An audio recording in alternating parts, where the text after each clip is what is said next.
I don't know why, but every video that I put out in this series, the #1 question or comment has always been, can you cover Fujifilm XT4?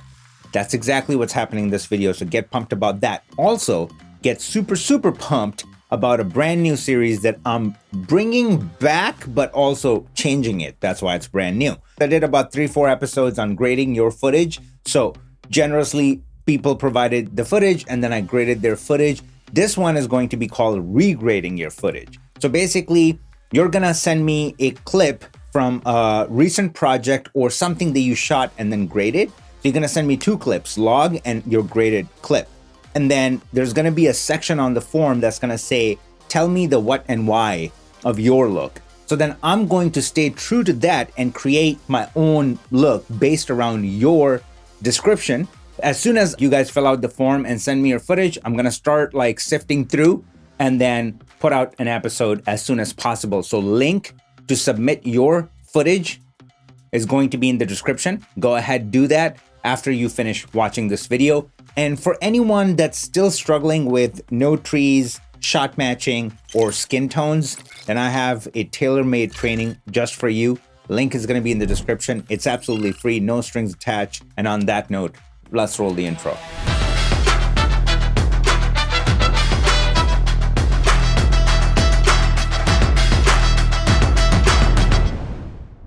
All right, so now we're inside Resolve and I'm parked on my hero frame. It's shot in log on Fujifilm XT4.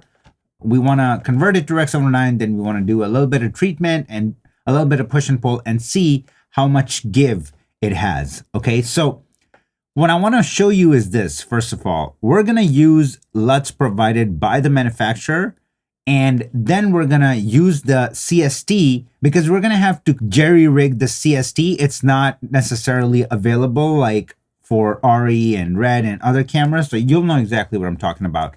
So first, let's go in here.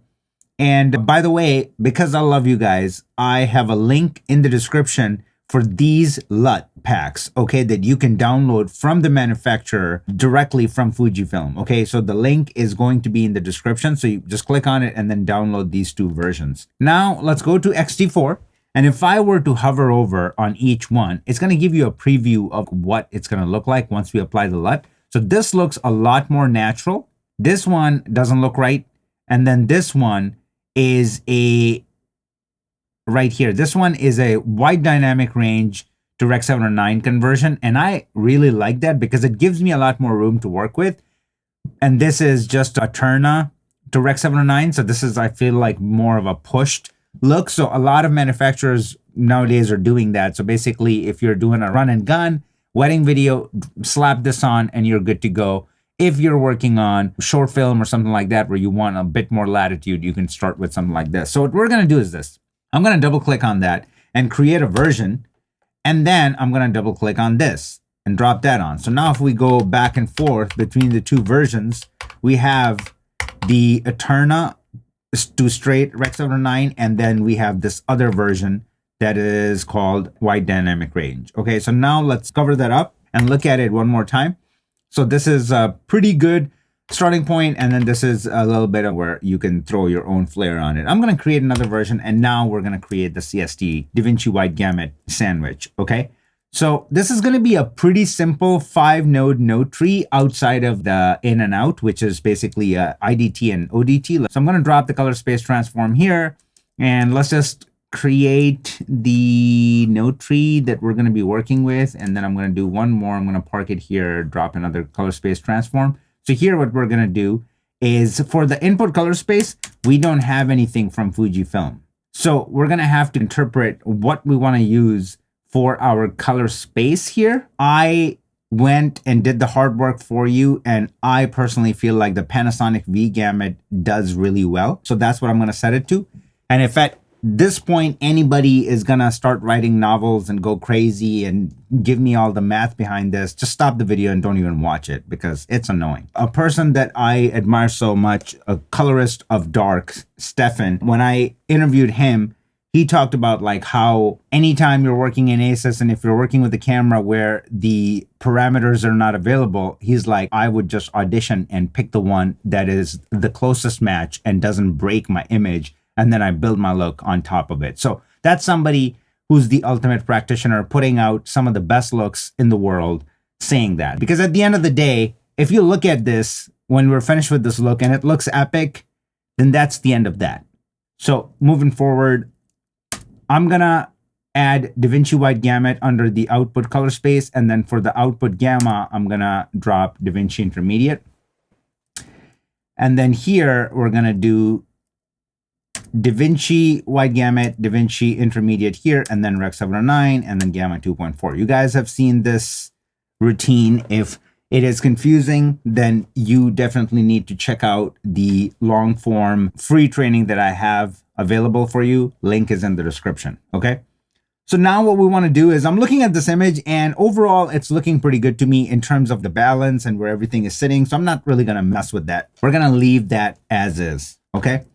So what I want to do at this point is I want to click here and I want to call it my primaries, and we're just going to leave that as is for now. This is going to be my IDT, and then this is going to be my ODT, and then let's work on our custom curve. I want to see how much information we have in our shadows and highlights and everything in between. So I'm going to raise this up a little bit, not too much. I'm going to create another point somewhere around here. I'm going to create another point somewhere around here. And then let's just lift it up a little bit. I'm like focusing on his pants, and I don't want to lose all the detail, but I still love like what it did, how much information we pulled up just like that. I'm going to create another point and I'm going to raise it up quite a bit and then pull it down and then close it off. So even something like that. And then I'm going to create another point to control our lower mids. And the lower we go, the more information the more juice we're gonna add in our midtones. And I like that, right? So even something like this, if I do before and after, just look at the amount of difference we've made in our image, how three-dimensional our image became. These characters are popping out from the background, right? All happened just by using our custom curve right here. Look at the detail we pulled out here. Everything looks so good. And even if we just play it through and park it somewhere around here, nothing is blown out. Look at my parade. Look at my vector scope. Look at all my scopes, like how everything is intact. That's another beauty of using your custom curve. Yet we just pulled out so much information, like the grass is looking richer, the sky is looking brighter, yet it has all the information still there, right? Intact. So everything is looking good. I'm going to leave it there. If we need to fudge with it later, we will do that. Now what I want to do is this. I want to go in here and I'm just going to call it, let's just do our HSL curves, okay? And let's mess with a few things. So one of the things, actually, let's just work on this first. So this is going to be our color warper. And what I want to do here is I really want to just abuse this, right? So what I want to do is this. I want to set this to 12 points. I've gone ahead and check the auto lock, and then I set it to 3 points. So then wherever we click, it's going to create 3 points further from it and near to the center point. And then we will be able to move that around. Okay, so you'll know what I'm talking about. So now what we want to do is I'm just going to go ahead, click here, grab the sky and pull it down and create this really crazy blue in the sky. And then I'm going to go ahead and grab this grass and I'm just going to burn it a little bit.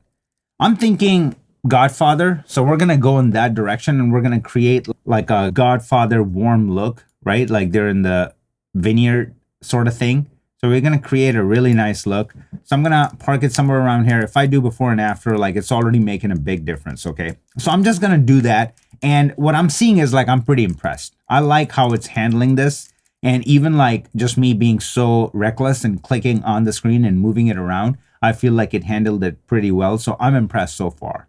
What I'm going to do here is I'm going to pull this up and I'm going to go under hue versus saturation.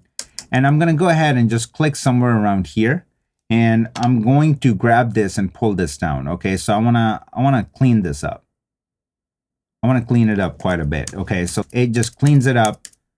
This makes a big difference. Okay, so that's another thing. We're doing a push and pull, right? And we're really seeing what this camera is capable of. And so far, it's not letting us down. I'm very impressed like how it's handling all of this so far. So far, so good. Okay, this is all good stuff. Now I want to just jump right in. So this is where we're going to do our base look. And I'm just going to use my lift gamma gain. So I'm just going to feel it out. Okay, so I'm going to start with my gain and I'm going to add a little bit of warmth. Okay, so again, think Godfather. I'm going to take my lift and I'm going to counter that. I'm just looking at the shadows and I still want to keep them clean. I'm going to take my gamma and I'm going to add warmth to it. And I'm going to do before and after. And okay, I'm liking where we're going.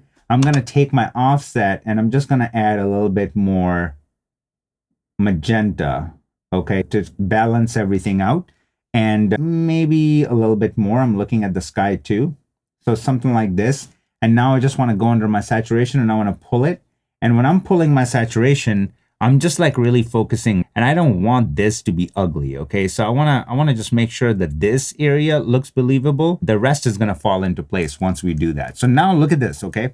Before and after. That's a pretty good look, right? Before and after. And we created something like unique, and it's very tastefully done. Look at it, even the background and like the crazy blue and like this looked very Rec 790, and it's okay if that's the look you're into, then you're done. Good for you. But I feel like this just gives it like the nice warmth and takes us somewhere. But let's just say if we really want to push it and we want to go nuts with it, then I'll just keep pushing it, right? Like just something like that. And then I'll take my lift and I'll balance it a little bit, not too much because I just don't want to go too crazy with it. And then what I would do is I'll take my saturation and I'll pull it down even more, and I'll pull it back in a little bit, right? I don't want to go too crazy. And then if I were to bring it back and let's just park it at our hero frame right here. So this is where we're at, right? Now it's like really extreme, but once again, it works, okay? Even if we look at, let's just say some looks, let's just pull something up. Let me grab something from here and pull it up so we have an idea of what I'm talking about. Like even if you look at something like this, how pushed it is, we're not even close to that. So like before this, you probably thought, dude, what are you doing? You're going from here to here. But then if you put it next to that, we're actually pretty conservative. Same thing like if we were to look at this right here. These looks are super, super aggressive, okay? That's why we like what we see in movies, because they're just so pushed. And even if I show you this, it has a pretty strong look, right? So if we go back to something like this, what I like about that is obviously it's indoor and all that, but I can just take some inspiration from it. I like the kind of contrast, or even like something like this, right? I like even the more pushed contrast. So what I can do there is I can come in here, go under my custom curve, and okay, what else can I do? Can I push it more? Can I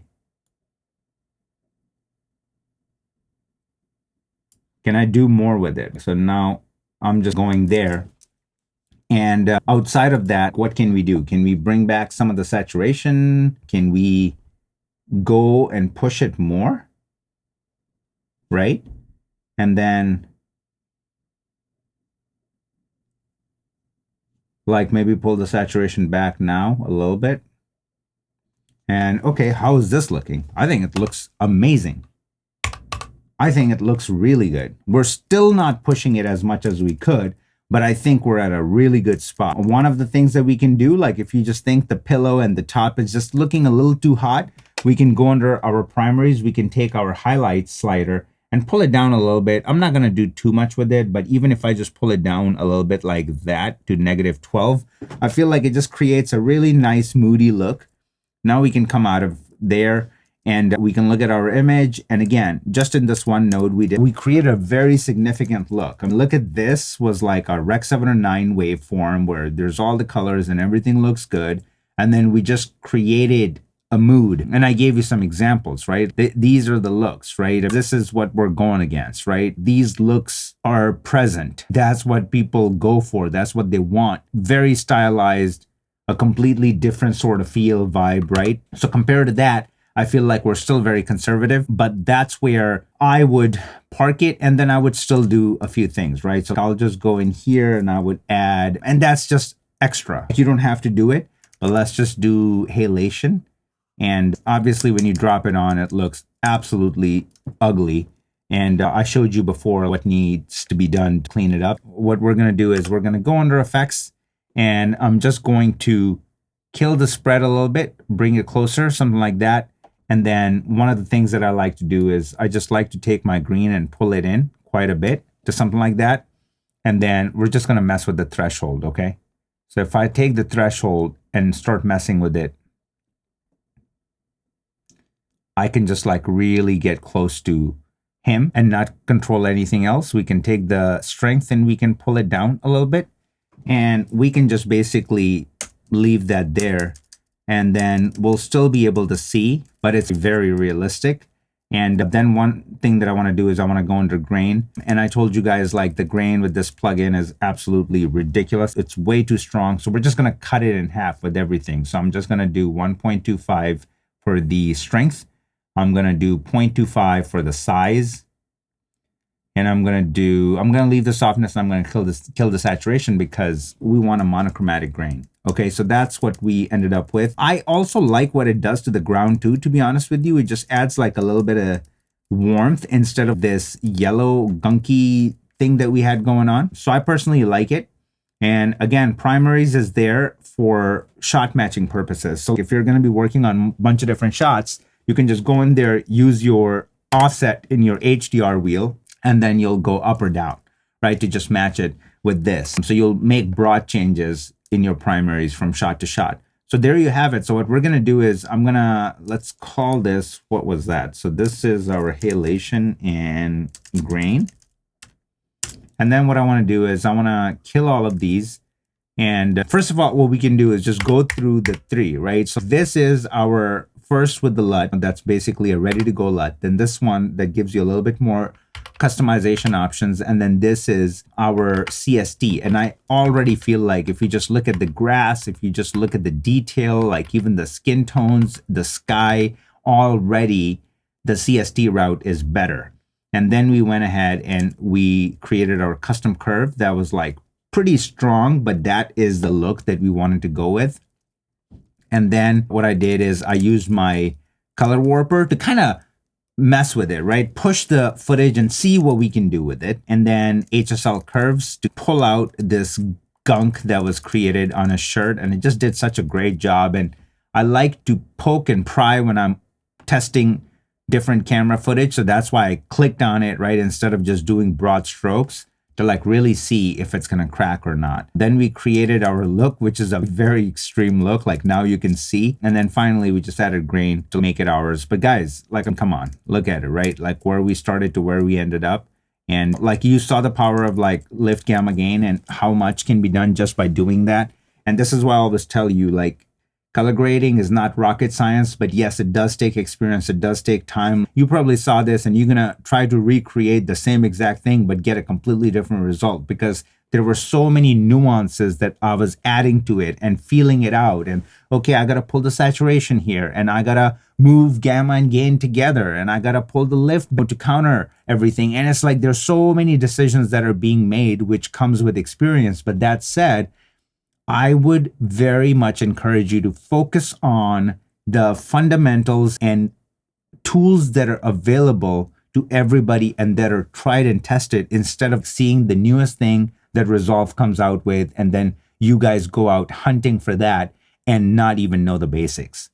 So let's check out the final look in full screen.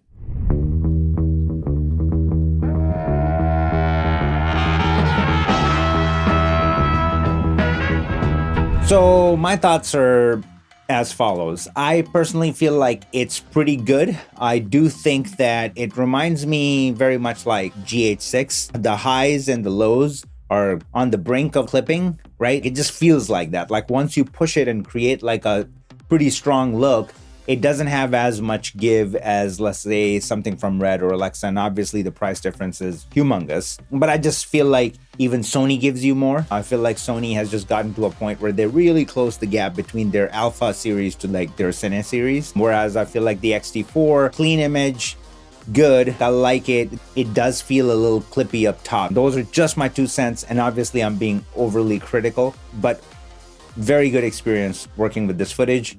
definitely check out the free training, especially if you watch this video and we're wondering why is he putting this there and this there. If you have questions like that or all the choices that I make, I have a very comprehensive 1 hour long free training. Link is in the description. Check it out. If you have any content suggestions, drop them in the comment section below. Also, do not forget to fill out the form if you want me to regrade your footage. I feel like that series is gonna be a banger. I'm super pumped about it. And guys, just remember, work hard, get obsessed, get possessed. I will see you guys in the next video.